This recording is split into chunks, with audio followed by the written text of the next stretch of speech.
Hello, this is Mike Shapiro. I'm with my brand, which is Drumming for Health and Prosperity, which basically happens when you hit stuff. Happens for me anyway, and I've been told by some people. Um, this is the third video in a technique series for basic drumming. This is really for drum set or snare drum.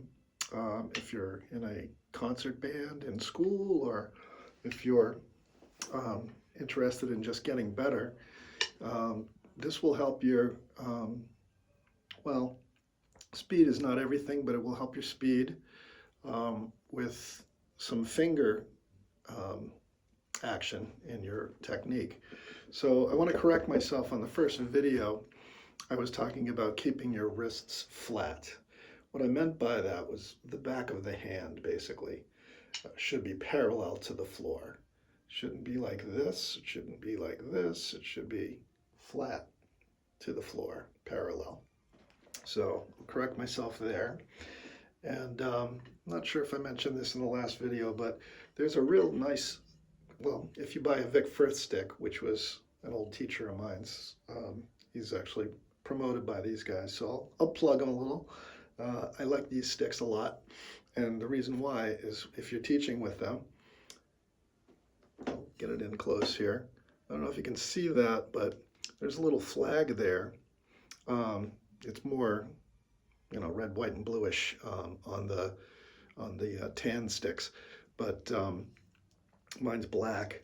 But if you put your thumb right there, that's the perfect balance point for the stick to rebound. And rebound's the game here.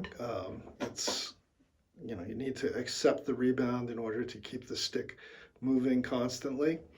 It's very important to do that. And if you were able to, it will make your notes more even if you're doing single strokes or double strokes even, or even triple strokes, quadruple strokes, if you're getting into the weeds with the quadruple strokes, it will help. So a couple of things that I may have left out too on the last video was I did mention the thumb being in line with the stick. So it should be going straight up and down. And then the first knuckle is going to be on the opposite side of your thumb. So you have this pinch. I'll show you both sides here. So there's my first knuckle there. Whoops, a little bit further down. And then on the opposite side is my thumb. So you don't want to be drumming like this. But yeah, so anyway, if you do all that and you relax yourself, you want to be really relaxed when you're doing this, you're going to notice that I have this gap right here. If you're tight, you'll probably close that gap. So you want that kind of nice and open. Little space in there for the stick to move. So basically the stick is going to pivot where you're pinching it. And these three fingers are, excuse me, these three fingers are there just to guide the stick. Last video, I was saying that, the last couple of videos, I was saying that the wrist and the fingers are going to get in the way of that rebound because, demonstrate this a little bit. As you're stroking, I'm just going to take, this is not the way you want to play, but if I took my fingers away from the stick, you can do this yourself, just dropping the stick, it's going to rebound right through your pinch. Now if you got it sideways, it'll still rebound, but your thumb's kind of in the way. Actually, there's another grip that you could use, a different technique. I'm showing you German grip here. So, German match grip. So anyway, if you wanted to try that, see if you can do it yourself. And you're going to notice that the butt of the stick is coming out. But here's the rub. Your fingers are in the way when that stick is moving, right? Your fingers, if you leave them there, they're going to get in the way. There's some call for that. If you're trying to do an accent and the next stroke is a tap, it's kind of useful. But if you're just trying to get even single strokes, we talked about the wrist stroke before, getting that stick up quickly, going with the rebound, thinking up, is going to get your fingers out of the way. Here's a different way to do it. With your fingers on the stick, you always want to have your fingers on the stick. You're throwing down the stick. You can actually pull your fingers in as you're stroking. Now this is a little bit more tricky and it takes a bit of practice, but if you stick with it, you'll get the idea. So I'm just basically pulling the stick in. It's going to give it a little bit more power. I'm not doing much, just a little. And you're going to notice that, the stick is going to want to come out, and I'm opening my hand to allow that. I'm accepting the rebound with my fingers. So basically I'm throwing the stick down. This is kind of exaggerated, but pulling the stick in, I'm really just doing a very light kind of thing. And once the stick hits, you can kind of get a feel for this. Once the stick hits, it's going to want to jump up and your fingers are going to get out of the way. So the way you can kind of train yourself slowly to do this is take one stick. My dominant hand happens to be my left hand. So I'm going to do it on my left hand, but you can do it on your right as well. If you're more comfortable with your right, you probably are, most of you. So put one stick under the other and just kind of pull the stick up. And that's what's happening in slow motion when you're throwing your stick down. So, so I'm throwing the stick down, and then the stick is going to want to come up, and you notice my fingers coming out. So I'm basically doing that. And you can continue doing that, and it will make nice even strokes. Before we talked about the 8 on the hand,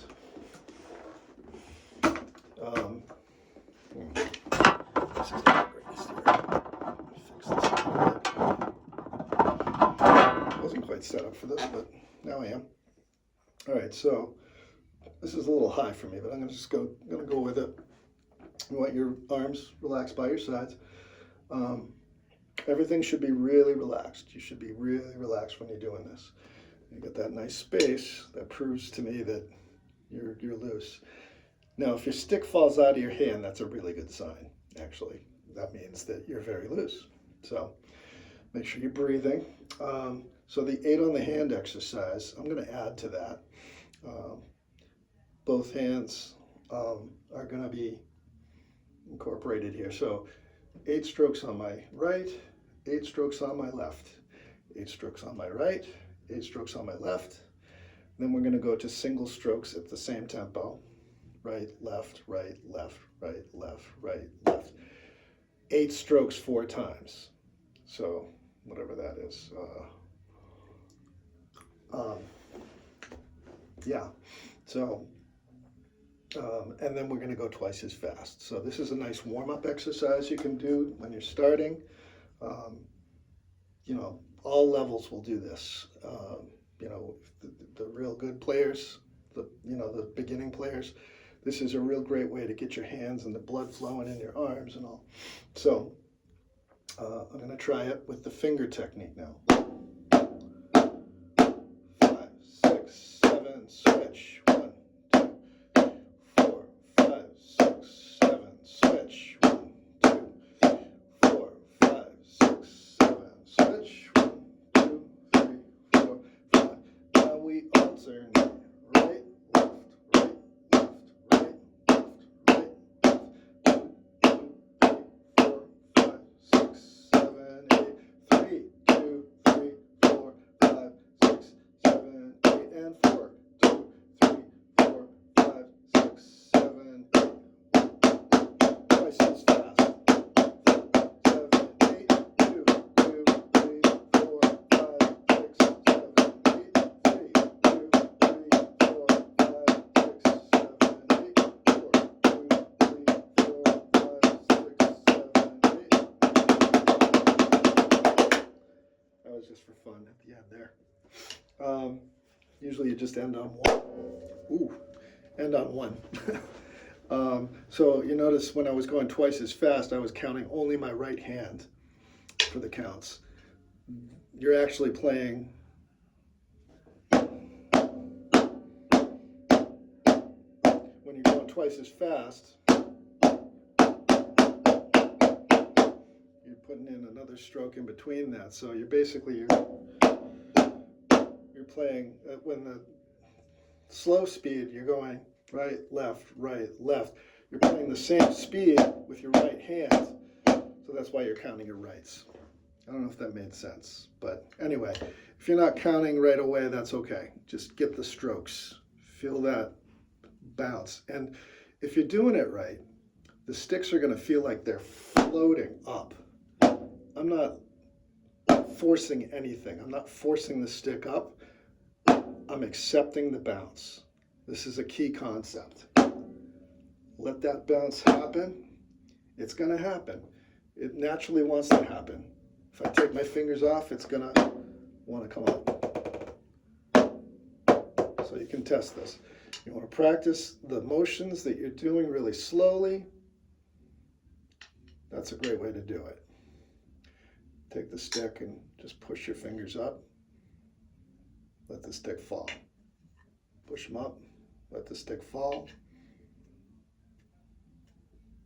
So there's a lot of gravity involved here, and there's a lot of that rebound coming back.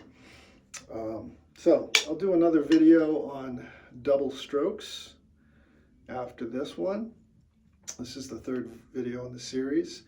If you like what you're seeing, I do a free bucket drumming thing at Alyssa's place in Gardner, Massachusetts. It's basically a place, a recovery center for people with substance abuse issues, and we do some bucket drumming with them, do some positive affirmations. It's really less instructional than anything, but if you wanted to come and you ask me about technique, I'm happy to show you for free. So I do that for the community just because that place is just so wonderful for folks who are struggling, and very welcoming place. I urge you to try, check it out if you're got substance abuse issues, but even if you're not, there's a lot of great stuff going on in there for just peace of mind sort of things. So anyway, I do that at 2 o'clock every Saturday, pretty much all the time. Rain or shine, I'm there, and I'd love to see you there. But if not, have a great day. Please like and subscribe if you liked what you see, and I'll be sending more videos to my students who I teach here at City Music and Guitar Center and the Lunenburg After School program. This is mostly for them, but maybe you can get some value out of this if you are interested in drumming and you want to get better. So next time, double strokes. Have a great day. Take care.